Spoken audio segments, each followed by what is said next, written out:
What is up, homies? Welcome back to another trailer reaction from Heroes Reforged. We are watching the brand new teasers for Avengers Doomsday. If I'm being honest, I'm more interested in talking about them rather than like sitting here and trying to go through and, you know, look at every single corner of the screen and what does this little grain of sand mean and what does that little blue tint mean? Like, I don't care. I want to talk about the actual context. Yeah, we'll let Eric Voss do that. I also have not seen. Yeah, he's got it. He's got it handled. I haven't seen these trailers, but I know exactly what's in each one of them because I have Instagram, and I opened Instagram, and the moment these trailers were in theaters, people were like, here's a picture, so this trailer has these characters. I was like, great. Oh, these trailers have been so leaked, they're not a surprise. Wow. Anyone who makes like a surprise trailer reaction, I'm like, you must not live on the internet if that's the case. Yeah, absolutely. I have not seen these either. I was hoping to go in spoiler free, but again, like Hector, there was video after video of everybody breaking down every single scene, and I would try to slide through them quickly. Sure. I slid through them so quickly, all three got spoiled back to back. Right. Well, and you also as you're sliding through, you don't know what's coming next, so you slide through, you're like, oh, this, oh, exactly. this, oh, this, like, all right, well, there's my morning. There goes the surprise. But you're right, Adam. It's cool to talk about it. That's what we do here. We're not scoopers. We're just talkers. By the way, guys, and we are. By the way, your Steve Rogers trailer, internet was real heated, real mad at you guys for very clearly having an opinion, having some honest, real trepidation, some real it was a fantastic conversation. And the highlight was Augustine over here being like, that motorcycle is too modern. I was like, damn, dude, this guy, he figured it out.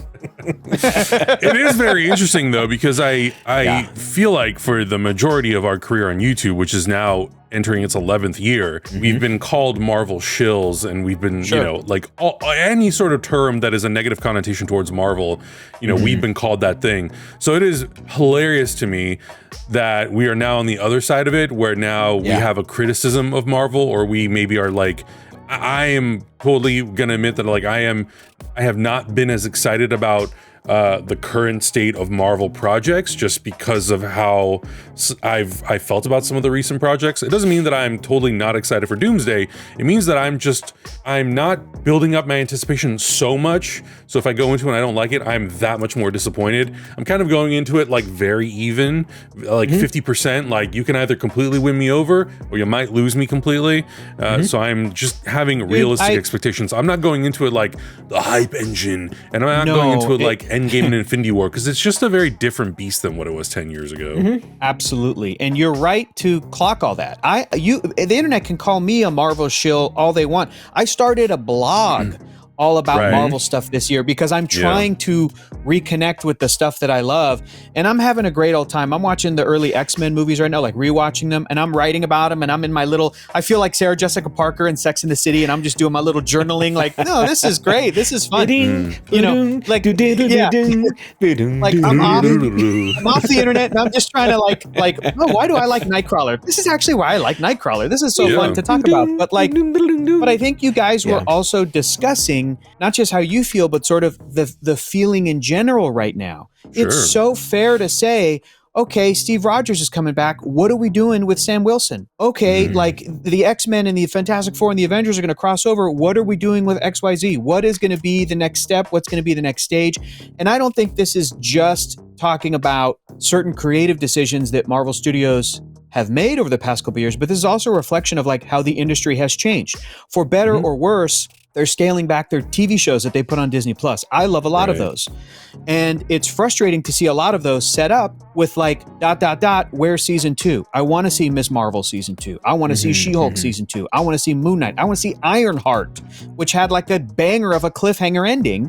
So it's sometimes it's not even about, oh, I didn't like this creative choice. It's like, okay, guys, where are you right now? Where's the industry?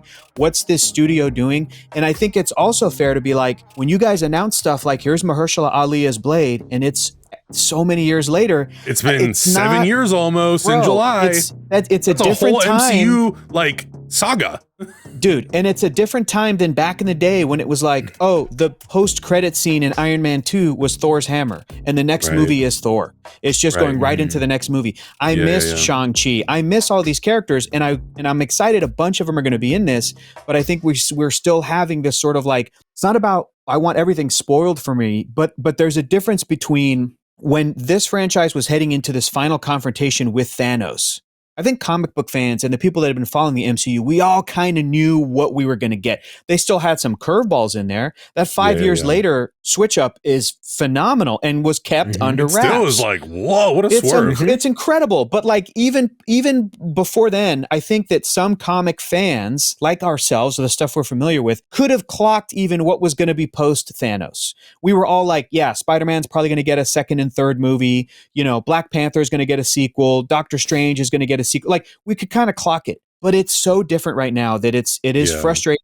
I mean, I love seeing Ryan Coogler talking about how he's doing Black Panther Part 3, but there are so many other questions up in the air, and it's, you know, I think that it does feel as though, especially with the switch up from Kang to Doctor Doom, that it's like, is this a last minute swerve, you know, versus, but then again, dude, you're going to have to cut me off here in a second so we can just watch these things. But like, even the build up to Thanos was not amazing. Lest us forget. It was not amazing. It really took Infinity War to be like, here's this character. He's the protagonist of this story. He's the bad guy. And here's what he does.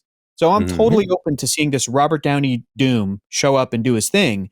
But like, that's his new name, by the way, Robert Downey Doom. Yeah, Robert Downey Doom. Doomey Jr. Robert Doomey Jr. It's yeah. So anyway, there's lots to discuss. So we should probably get into it. So let's watch all three before we discuss, or are we gonna? Yes. Okay, yeah. Yes. Let's plow through all three of them, and then we'll give our thoughts, because people aren't gonna like what I have to say about Cyclops, baby. Let's fucking get into it, dog. Let's get into it. I'm ready. Right, so we're gonna start. We're gonna start with the Thor teaser. I guess a spoiler. I don't know. This is really spoiler, but it's the Thor teaser. So here we go. In 3, 2, 1, go. And again, I have not even seen these fully. I just know what they are from internet. Father, all my life, I have answered every call. Like that he's praying to Odin. That's cool. The war. But now fate, love, has given me something I never sought.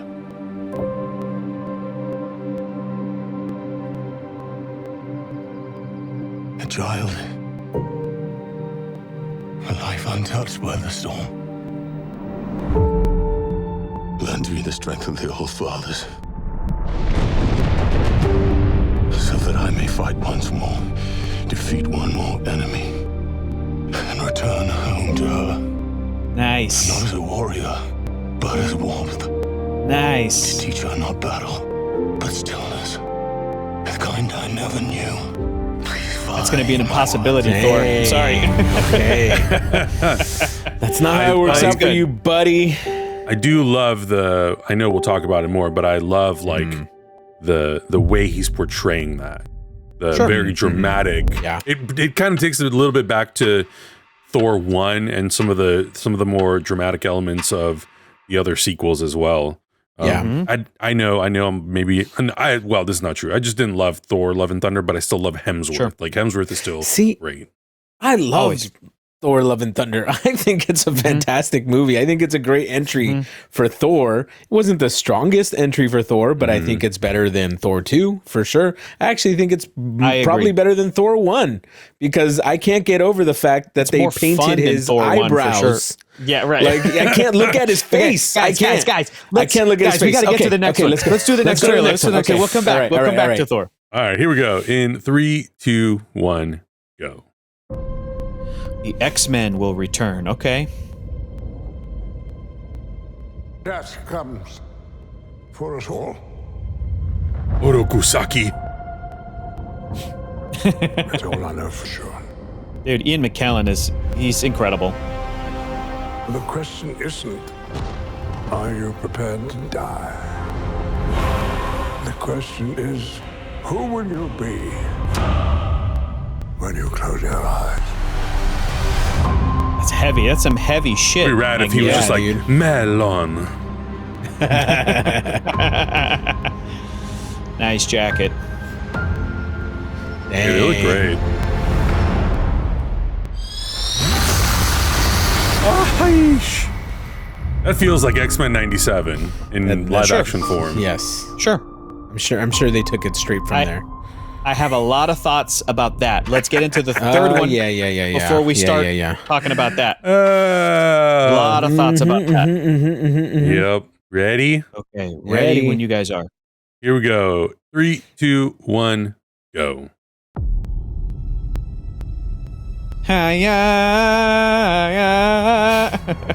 Wrong universe, Hector. Oh, right. I've lost Dude, everyone. that suit is so cool. That suit is so cool, dude. Amora. Sick. The king has his duties to prepare our people for Sick. the afterlife. El hijo sin amor. I have mine. Wow, M'Baku looks great. King M'Baku of Wakanda. King Yeah. M'Baku. Then, Yancey Street, Perfect use That's of Ben. hilarious. Perfect use of the thing. Wow. That's a fun throwback because didn't Black maybe I'm wrong, Yes. Black Panther premiere in the Fantastic Four comic books? You're correct. It is It's a fun it little does feel throwback. like absolutely it does feel like one of those we have to do this now that we have these characters in play. We have to have the Fantastic Four meet Wakandans, meet Black Panther, meet Shuri, meet M'Baku, everybody. Because they I mean, it is such a shame that Chadwick Boseman is no longer with us. Like, way less important than that, his character T'Challa is also retired, and I wish that Chadwick obviously was still here for many reasons. But yeah, T'Challa traditionally had a real strong relationship with Reed Richards and the Fantastic Four. Yeah. And it's like, finally, after all these years, we get to see that, and it's great. But I'm sure that Shuri is going to do the same, fill that same sort of role, and they'll have that same sort of connection. But damn, what a perfect use of Ben Grimm, the Thing, for him to say, Yancey Street, like, great, really great. That's all. All right, so let's talk about the context, because I think the Russo brothers did release something, Hector, and you were mentioning that. So what exactly did they say? I don't have my information all straight. Okay, I mean, they basically said these are what you're experiencing. These are not teasers; they're stories. They're clues. Right. Okay, they're clues. And immediately, and I'm not the first person to point this out at all. People pointing this out. They've been talking about this online. You can sort of start to piece together, especially based off of the end credit or the post credit scene of Fantastic Four. It seems like it's alluding to the fact that Doctor Doom may be going across the multiverse and picking up the offspring of really powerful characters throughout the Marvel universe. So we have Love from Thor. We've got potentially, if Jean and Cyclops have a child in their X-Men universe, taking that child, taking T'Challa's son, and what was the first teaser again? Oh, of course, Steve Rogers' new baby that is revealed in the Peggy teaser. and Franklin, Franklin, 4-year-old Franklin Richards got taken from Robert Downey Jr. at the end of Fantastic Four. That checks out. I mean, I wonder too if, because the Thor scene, which I have not seen until just now, is like, he's like, hey, let me give me the power of the Allfathers. Let me come back to her, meaning maybe she's home and she's safe. Meaning maybe this is one of these existential threats of like, Thor, if we don't take care of this Doctor Doom character, then your little corner of the galaxy will be under threat, or your universe will be under threat. I don't know if but that offspring theory is one I've heard before, and I think that there could be something there. I think that it fits with the themes of like, Thor is now a father. What's the difference between these characters now versus when we last saw them in Avengers Infinity War, Avengers Endgame? Thor became a father. Steve Rogers retired. Tony Stark is gone. I guess the Fantastic Four have been introduced, and these are all real parents now. A bunch of these more classic Avengers characters are evolving into the parental stage. So I think there's something there. I think that is that what the plot is going to be? Maybe. But I feel also like, and Augustine, you'll back me up on this. Like once you get Franklin Richards, you don't need nobody else, dude. He's Psylord. He's so powerful. yeah, you know what I'm saying? I'm like, well, what do they give a shit about? Why do you need anybody else? No offense to Gore's daughter, who's Thor is raising. I'm sure she's a badass, but like, you know, why would you need, like, you have Franklin? You don't. Like, do you really need? Yeah, if you have Franklin, T'Challa Jr., he's just like I don't know, however old he is, he's just like a very cool, amazing kid. Same with Love. Same with like I don't know. I'm not sure if that's exactly what it's going to be. Yeah, I have a feeling that it's not. I have a feeling that they're dropping clues and they haven't given us the connective fiber between all these clues yet. I feel like it's interesting that people are making that, you know, that conclusion because it is kind of a logical step. But I feel like, I don't know, to me, it feels like these might be more important events in maybe that we see off camera and that might connect to the bigger story that they're not telling us yet, obviously. One thing I will say is that it does feel like they are starting to justify the presence of Robert Downey Jr. and kind of like setting up what kind of a world are we already living in the world that Doom has set up? Are these events already happening? Like, we don't know. Why is Thor so serious? He looks like he's been defeated in battle. You know, it looks like Black Panther is setting up for battle. It almost looks like Steve is saying goodbye, you know, like there's some kind of other context that I think that we're missing that we still have to, because there's going to be more of these trailers that are going to be spread out throughout the year, right? Like we're going to see a little bit more of this I don't know, stuff. like the trend that's kind of been going on, and I know my camera's being a little weird, so I'm just going to ignore it. But Adam's I know in stop motion. Yeah, there's this trend that's been happening that like as soon as these trailers drop online, the next one seems to kind of leak onto the internet, and there hasn't been one that's leaked this week yet. So this could be the end of it for now. It's very possible that if more trailers come out, I don't know. I think what's going to happen now is that we're going to shift over to Spider-Man marketing, and I don't think they want those things competing together. So I think that, I also would not be surprised if, like, the end of Thunderbolts and the end of Fantastic Four, the end of Spider-Man is going to have something to do with Doomsday. And then after that comes out in July, I think it is, then they will really ramp up and go, here are some trailer 1, trailer 2, you know, some story trailers, a villain trailer, be like whatever. The big launch, I would imagine. It would be crazy if they didn't have a Comic-Con presence. Yeah. But it's I mean, yeah, because I don't know how for example, I don't know how Wonder Man is going to factor into Doomsday or Secret Wars, if at all. I'd love it if Simon Williams, that character Wonder Man, did show up. So we'll wait and see. People are saying like, oh, Tobey Maguire and Hugh Jackman are going to be in Secret Wars and they're going to fight as Spider-Man and Wolverine. Well, they're not going to be in Doomsday. I don't know if they're going to do that kind of marketing. I know X-Men writer Chris Claremont just said in a podcast, which is like, you can't, you know, like take that at face value. But he was like, yeah, I'm so excited that they're bringing back Jean Grey, Famke Jensen, who played Jean Grey in the original films. She hasn't been announced yet. And I don't think officially has Haley Atwell, but like there's a bunch of rumors and assumptions because it's like, dude, if you have Steve Rogers with a baby, who did he have that baby with? That's Peggy's, that Haley Atwell will be in the film. So I think there's absolutely still a lot left to announce and to have fun with marketing wise. But I think these 3 trailers are, I'm not going to say that they're too little too late, but I think that they are very interesting as a so little to chew on teaser.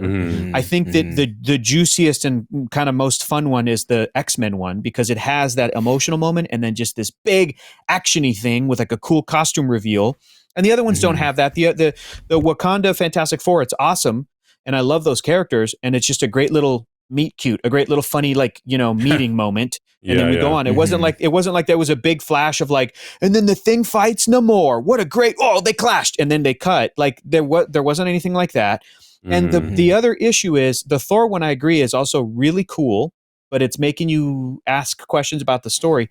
The Steve Rogers one, I think, is the one that has the most like, WTF, what are we doing? And it's a shame because I feel like they do know what they're doing. I think they're going to utilize Chris Evans the way that they utilized Tobey Maguire, Andrew Garfield, and No Way Home. Like they're bringing them in. They're going to be a big chunk of the story, but by the end of it, or carry over into Secret Wars, like, and maybe the same way, again, Infinity War, the dustining happened, the snapping happened, everybody got dusted, and then a bunch of characters showed up in the third act of Endgame. Like they all died and then came back. And imagine that Doomsday ends with like this Steve Rogers, something happens, they get blasted into this new battle world, multiverse, whatever they're going to do. All of these realities are messed up, and Secret Wars is like Doom has put together Battle World, or Doom has put together some patchwork messed up thing where in the next film, the remnants of these characters, maybe with the inclusion of Peter Parker, Spider-Man, Tom Holland, maybe with the inclusion of a couple other characters that we're missing and haven't seen in this, like Deadpool, Wolverine, Nicolas Cage, Ghost Rider, like whatever they want to do, they'll be the sort of remaining Avengers to fight and change things back the way they were. And when they do that, the third act of Secret Wars will be, here's Chris Evans again, he's back. Here's Mackie, here's everybody. Here's Hulk, She-Hulk, here's Moon Knight, everybody. Take out Doom. Now, a soft reset. I hope it's not too hard of a reset, but then there will be a post-MCU world. So I think that there's like still a bunch left to do, but it's the Steve Rogers thing where when you do that, it's going to give the worst people on the internet. That's the other frustrating thing is that like Marvel Studios is not typically a studio that gets out in front of stuff like this. They don't have really a James Gunn. Kevin Feige's not on Twitter telling people, no, you're wrong. That's wrong. That's not what's going to happen. Yeah. They're kind of just letting everything play out. And like the worst sides of the internet are going, see, they're bringing back all these characters because nobody likes the brown people and the women characters. And you go, Jesus Christ, dude. However you feel about phase 4, 5, and now 6, however you feel about post Endgame, if you think that Marvel Studios killed off Tony Stark and retired Steve Rogers, knowing that it's Robert Downey Jr. and Chris Evans, and they weren't already planning to bring them back in a cameo capacity for another Avengers multiverse thing, you're insane. That's comic book 101 shit. That's comic book, like, as soon as old Steve handed him that shield, I thought, he's going to get that shield from Sam Wilson at some point in a future Avengers movie. And it'll be young Chris Evans, and he'll be back, and he'll get the shield from him and go, oh, I'll give this to you in the future at some point. It'll be this little causal loop. It'll be this fun little thing, but Steve is going to go, so you're Captain America. That's great. I always knew you could do it, Sam. And Sam goes, well, you should know. You picked me. And Steve's going to go, I haven't done that yet, but it's good to know. Like, I trust myself. Of course I'm going to give it to you. Like, that's what's going to happen. But Steve's just going to show up to play, and then it'll be Sam as Captain America going forward. And it's just a bump because there hasn't been more than one Sam Wilson Captain America movie. There hasn't been an announcement for there hasn't been a clear path for Sam Wilson Cap, that fans are confused. And then the worst types of people get to use that as fodder for their terrible agenda. So that's the bummer about the Steve Rogers trailer. And I guess some of the rest of these, but Augustine, I'm sure you got a lot of thoughts on the X-Men one. Go ahead, get into it. Dude, yeah. I mean, listen, if I would have seen that shot with X-Men 97 Cyclops with the mask off and the no optic blast, no ruby optic blast, I would have been hyped. I really, really dislike the fact that we're still carrying the baggage from the Fox X-Men universe. That really just takes the wind out of my sail. Like it's almost to the point. Don't get me wrong. I loved Wolverine and Deadpool, but since I don't know where the story is going, I kind of wish it didn't happen, because I wanted the moment when Wolverine's on screen for it to be as impactful as when Cap picked up the hammer. You know, I wanted to see Wolverine and be like, oh my God, and like be super duper excited. But now we have Hugh Jackman, who did a great job as Wolverine. It's not my preferential version of Wolverine, but he did a great job at it. I feel like there's just too much baggage in the, for me, lackluster Fox X-Men universe to bring them into something that I should really, really be excited about. And I love Cyclops, I love the X-Men, and I love all that stuff. I don't love the Fox versions of them. I wish we didn't have them in this universe whatsoever. Because it just leaves a bad taste in my mouth. Even when I was young and saw those movies, I was like, these movies aren't for me. These aren't my X-Men. These aren't for me. Like, I don't know who they're for, but these were not the characters that I knew. And they tried. They got some of the heart of the X-Men right. But the characters that I loved and latched onto were not there. And I still feel that when I see these revamped characters on screen. I think the other thing that's like, oh yeah. Well, I think the other thing that's kind of frustrating, it goes also a little bit back to Cap and Robert Downey, or Chris Evans and Robert Downey.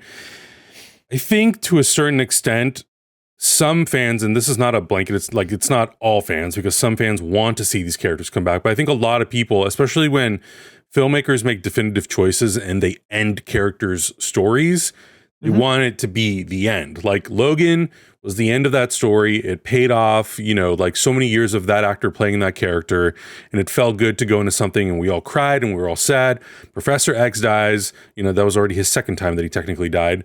But I think it's the constant, like, them dying, then coming back, and then dying again, and then coming back, and then dying and coming back. I know in comic book lore, that's obviously normal. It happens more often than not.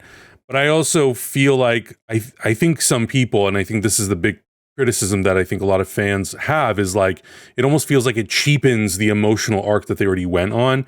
And especially when it's like the same version of the character. So, and it feels like this Steve Rogers is that same Steve Rogers. Dr. Doom is obviously going to be a different character altogether. The X-Men of it all, it's like, you never know. Like, sometimes you're not sure if it is the same Professor X. Sometimes it's not the same Wolverine. Like, the Wolverine in Deadpool and Wolverine is not the same one. So, like, what universe are they from? Is it from X-Men 97? I just feel like sometimes it can muddy up, not even continuity necessarily, but it's like, where am I supposed to invest my emotion if you're just going to constantly bring these characters back? And I know I've said it multiple times, and maybe part of it's true and maybe it's not, but it also feels like Kevin Feige, because he started his career being a part of the making of those movies, maybe he feels some kind of responsibility to like really give him an ending that fans will be really happy with, because there's a mixed emotions, with the prequel sequels that they made with McAvoy, and then X-Men 3 was not well received, so there really wasn't finality. But then Days of Future Past teases it, so I don't know. It's hard. Dump them all, ignore them. They don't exist. I think both of you guys are right. Like, just to go off of what Adam's saying, it does feel repeated beats to go back to that well of characters and those actors. And I don't think Adam's wrong at all. I do think that it's not necessarily that Kevin Feige feels a loyalty, although he might, I don't know. But I think it's more like, look at how they picked up characters from the Sony Spider-Man movies in No Way Home. That's the North Star I keep going to, is I'm like, look, they will use actors that they know are great. They'll use them in even better ways, frankly, than they were previously utilized. Like, they brought in Andrew Garfield, and when people saw that film, No Way Home, they're like, oh, he's my favorite Spider-Man. I'm like, yeah, where have you been? I've loved him in his 2 movies, as flawed as they are. And they brought back Jamie Foxx, and they go, you're not blue this time. Like, we're going to give you something a little closer to the Electro comic book. And Willem Dafoe is going to have some purple shredded tarps, a little closer to the comic book green. Like, they're doing this as almost like a victory lap and a show up, and to be like, we can make creative choices with the way our characters look, with how they're used in the story, that are even better than some of the most beloved pre-MCU superhero movies. Sorry. A lot of that stuff is still not, like, people watching this right now might be mad and going, you're insane if you think Spider-Man 2 isn't as good as No Way Home. That's not what I'm saying. But I'm saying that, like, the way that they're bringing in some of these characters to prop up the No Way Home storyline was so good. And it was also very comic book, like, accurate and friendly and authentic, and like, paying homage to that kind of stuff.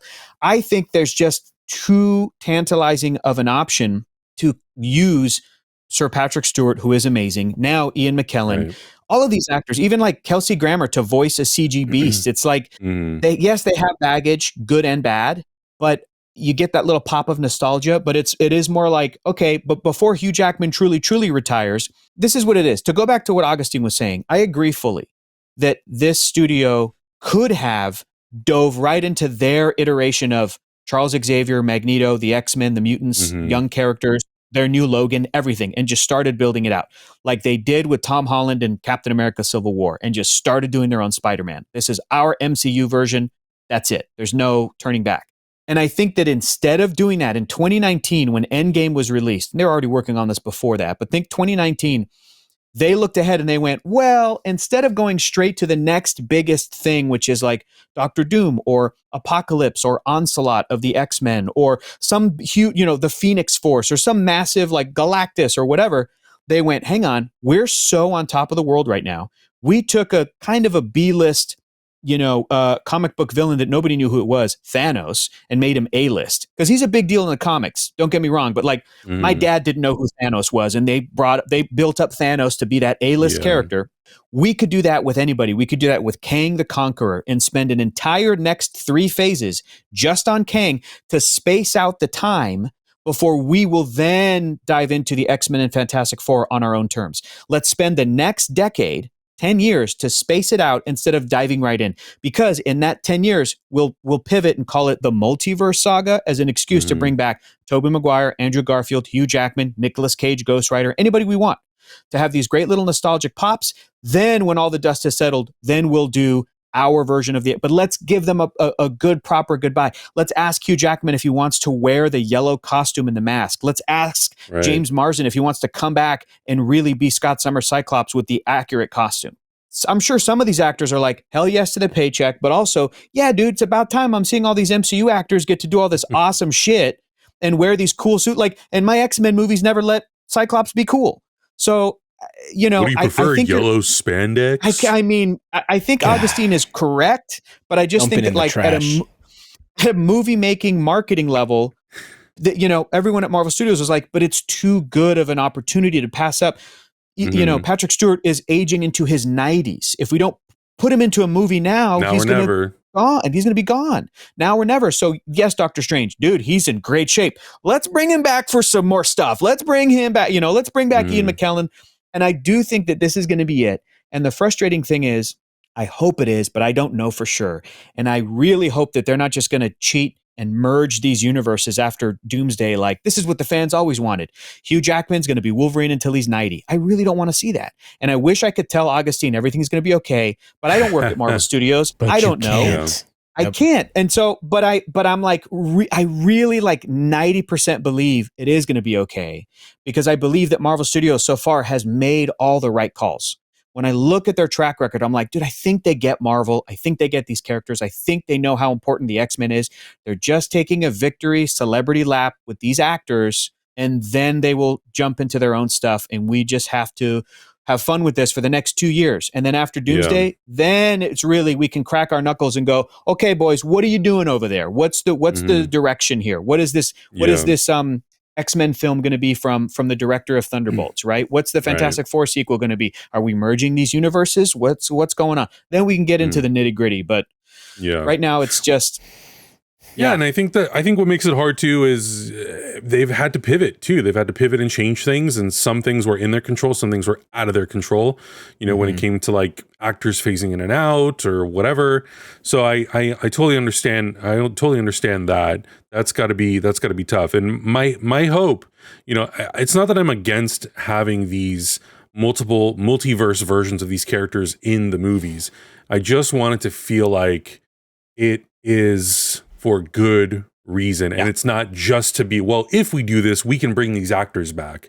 I want it to be like, well, if we do this, we can also incorporate these characters and tell a really heartfelt or heartbreaking story and give these characters a send-off.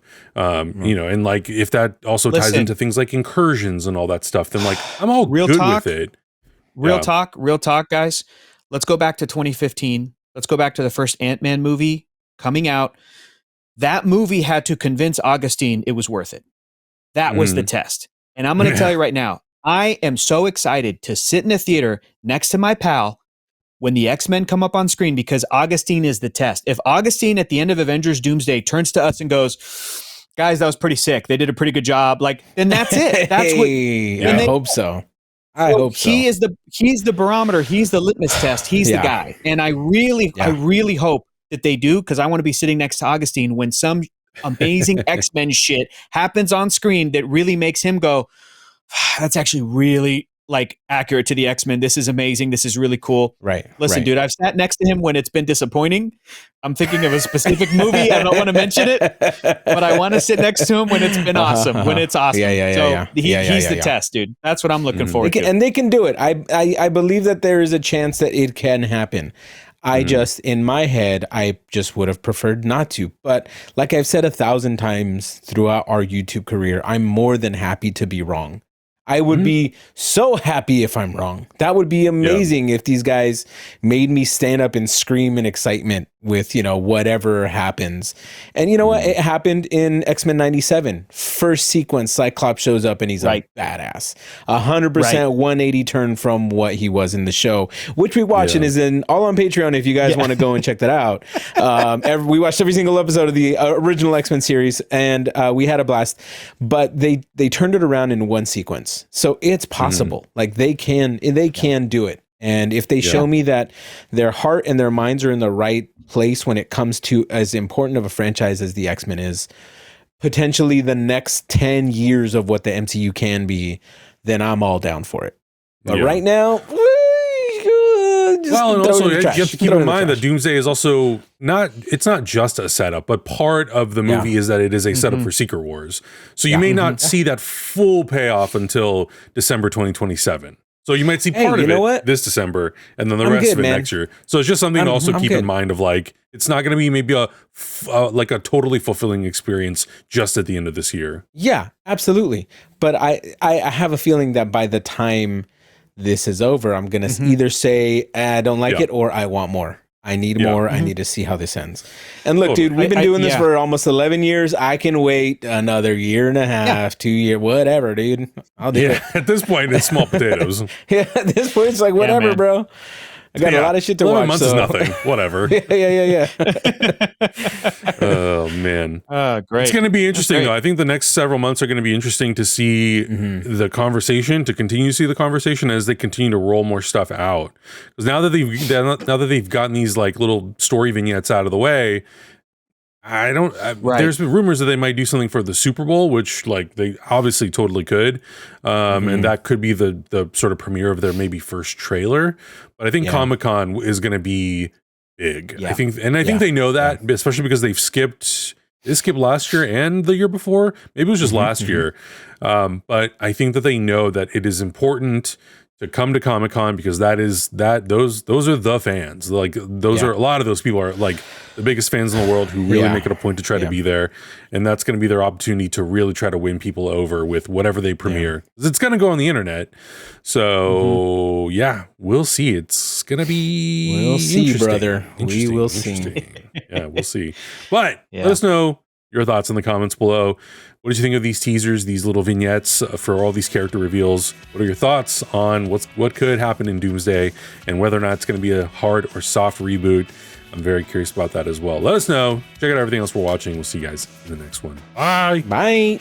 Heroes Reforged is gonna react. Heroes Reforged is gonna review. Heroes Reforged is gonna discuss. That's why we are watching